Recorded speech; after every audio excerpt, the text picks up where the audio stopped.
민수기 36장입니다. 1절 4절 27장에서 슬로브와 딸들의 토지 상속 문제가 쟁점이 되었고 하나님께서 해결책을 주신 바 있습니다. 그것은 집안의 불행이도 남자들이 모두 죽은 뒤 딸들만 남을 경우 딸들이 토지를 상속받아야 한다는 규정이죠.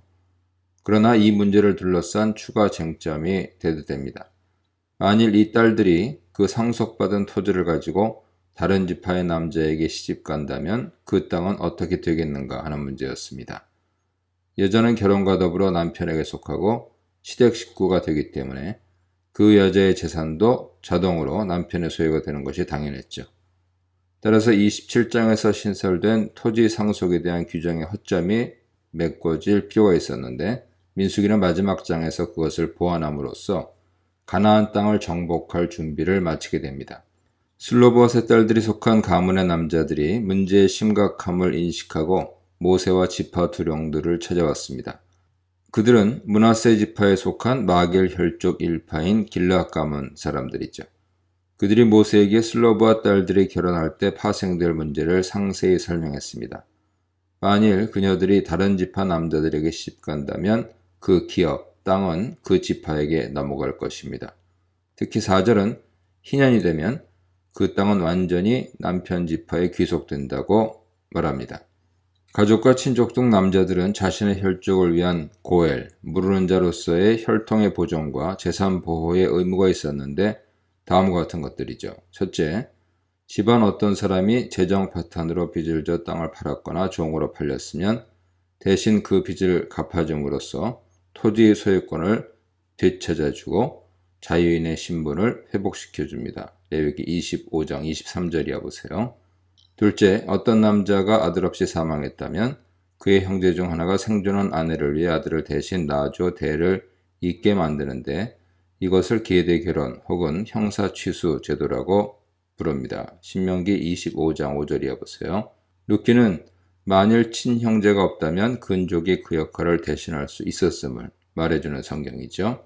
셋째, 집안에 피살자가 발생했을 때 피해 보복을 대신할 의무와 권리를 지내는데 그를 피해 보복자, 고엘이라고 불렀습니다. 앞선 민수기 35장 보세요. 이때 그는 죽임당한 그 사람의 생명을 물으는 자가 되는 것입니다. 27장에서 살펴본 바와 같이 레위기 25장은 친족 역할을 할 사람들을 촌수에 따라 가까운 데서 먼 순서로 나열합니다. 그의 형제 아히브, 그의 삼촌 도도, 그의 사촌 벤도도, 그의 대가족의 근족순입니다. 사실 형제들이 대부분 이 의무를 수행했을 것이며 삼촌 이상으로 넘어가는 경우는 전쟁, 기근, 전염병 발생과 같은 극한 상황에는 일어나지 않았을 것입니다. 룻기에서 이런 구속자 사열에 따른 책임 이행의 사례를 볼 수 있죠. 슬로봇의 딸들의 사례는 특별하게도 나오미의 상황과는 또 달랐습니다. 자신들이 시집가지 않은 상황에서 아버지를 포함한 집안 모든 남자들이 다 죽었기 때문이죠. 나오미의 경우를 보면 만일 나오미가 젊었다면 계대 결혼의 가능성이 있었을 텐데 그녀는 이미 늙어 누구도 씨를 이어줄 사람이 없었습니다. 그러나 룻과 누군가가 결혼을 해준다면 그 씨는 룻의 남편 말론, 엘리멜렉의 아들이었죠. 말론의 자녀가 되기 때문에 합법적으로 나오미의 남편 엘리멜렉의 대를 이어갈 수 있었습니다. 이때 사용권은 여전히 타인에게 넘어가 있으나 엘리멜렉의 땅은 보존될 수 있었습니다.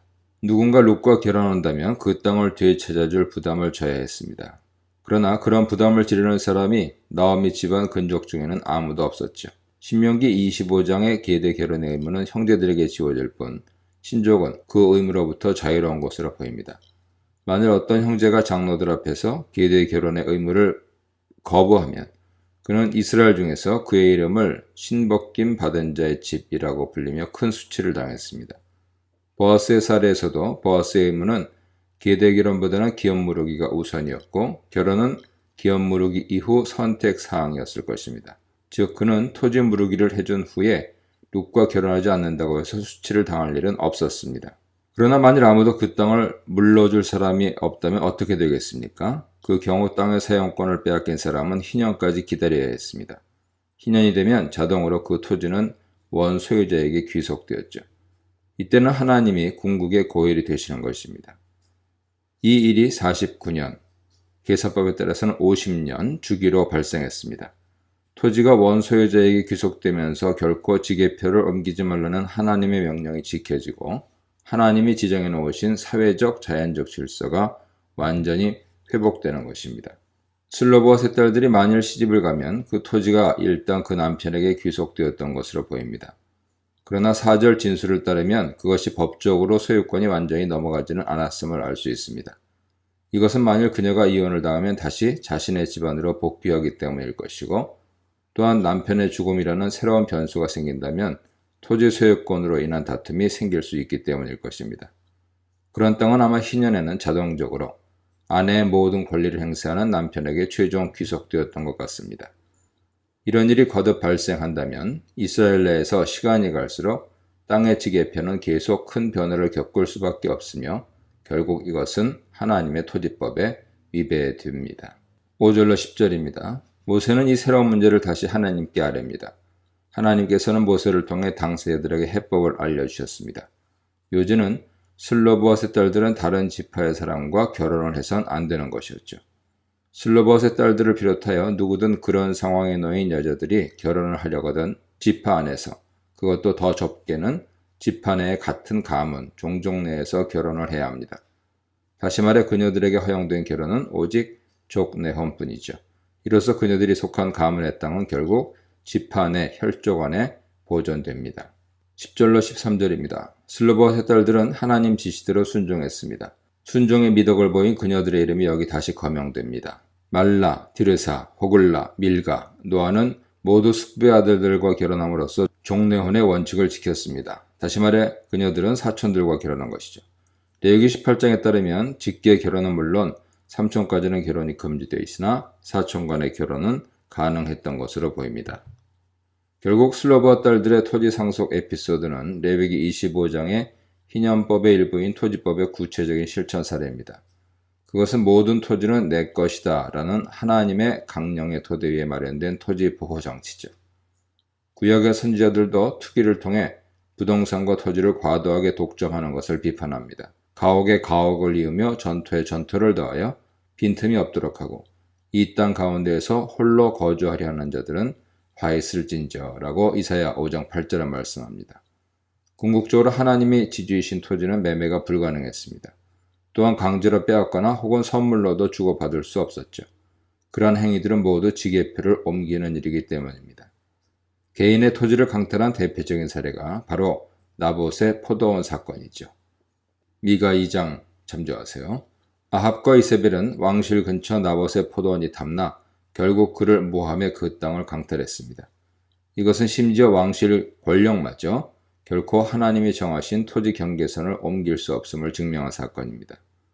땅의 문제는 이스라엘에게 이토록 중요했기 때문에 민수기 맨 마지막 장에서 이스라엘 백성이 가나안 땅에 들어가기 직전에 땅 분배와 관리 문제, 권리 문제를 철저히 다룬 것입니다. 이 문단에서는 지도자들의 정당한 이의 제기, 지파의 보존을 위한 조치에 대해 묵상해 보시기 바랍니다.